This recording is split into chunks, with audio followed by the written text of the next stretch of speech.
Good morning, everybody. Welcome back. Third installment of Scott's Selections here for Friday, November 17th. For again today's play of the day, quick recap of what happened yesterday. We had a nice winner in the NBA with Jimmy Butler under 5.5 assists at minus 135 on BetMGM. Line flew, I think, to minus 170. Didn't really matter as Butler ended up cruising under the number. Had one assist at halftime, and then he ended up finishing with three. I thought the Nets would turn him into a score. They did. It did backfire because Butler kind of went crazy, but not a problem because he didn't pass the ball and he went well under this number. So nice winner. Look for the winner here on Friday. And for today's play today, going to stay with basketball, but going to switch over to college basketball. Going to look at a matchup between IPFW and Northern Arizona, taking place at around 4:30 p.m. Eastern Time. And for this game, I'm going to take IPFW minus 3.5 and minus 102 on FanDuel. Time recording of 2 a.m. Eastern Time. Covering why we're going to take IPFW in this game. First reason, the lines actually move pretty heavily so far. In fact, FanDuel's giving you a pretty good line. It opened up at minus 1.5. Now it's mostly available at minus 4, but FanDuel's giving you 3.5 at minus 102,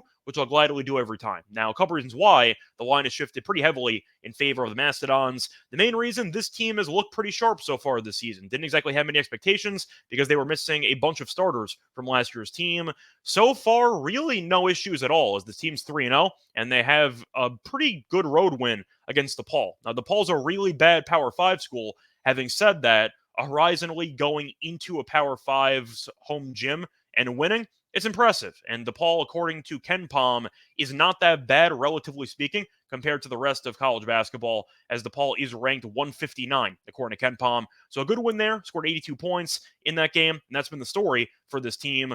Really good offensively, as IPFW has scored at least 82 points in each of its first three games of the season. Northern Arizona has been the opposite. This team's 1-2, and they're also really bad offensively. So this team has scored less than 63 points in each of its first three games this season, including 62 points in a win against Seattle. Now, the first two games are excusable. Played against UConn and played against Grand Canyon, two teams that should make the NCAA tournament. But against Seattle in the last game, they ended up winning on the road. Good win, don't get me wrong. But the point is, Seattle offensively is not great. The defense for Northern Arizona stood up. But offensively, this team just can't get it done. And I do think with that being the case, IPFW is a really bad team to face because you can score and they can score in bunches. So I think that looking at the actual numbers in comparison of these teams, you'll understand where I'm coming from.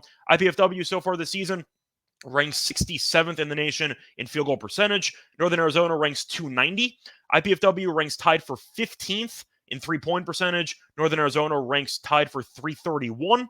You're looking at rebounding rate as well. IPFW is better as it's currently tied for 261 in rebounding rate. Northern Arizona ranks tied for 342.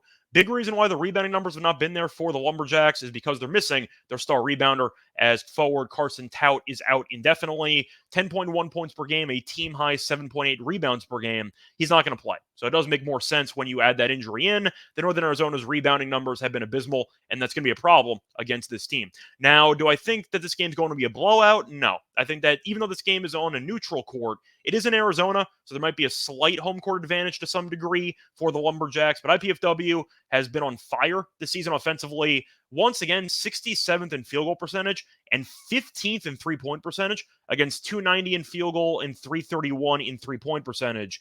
I just don't think the Lumberjacks can score. I think IPFW has a lot of weapons with this team. I think they can shoot the lights out of this gym. And I do think that getting a pretty low number of 3.5 with the much better offensive team that already went into a hostile environment against DePaul and won a game on the road tells me they're not going to be intimidated by the spot. Now, I do know once again, Northern Arizona is not this bad offensively. A lot of their numbers might be based on facing UConn and Grand Canyon in the first two games and losing both those games by 30 plus. But the point is, this team is still a bit injured, missing one of its star forwards. And I do think IPFW is rightfully a favorite in this game. The line movement makes sense. I think it should go up even more.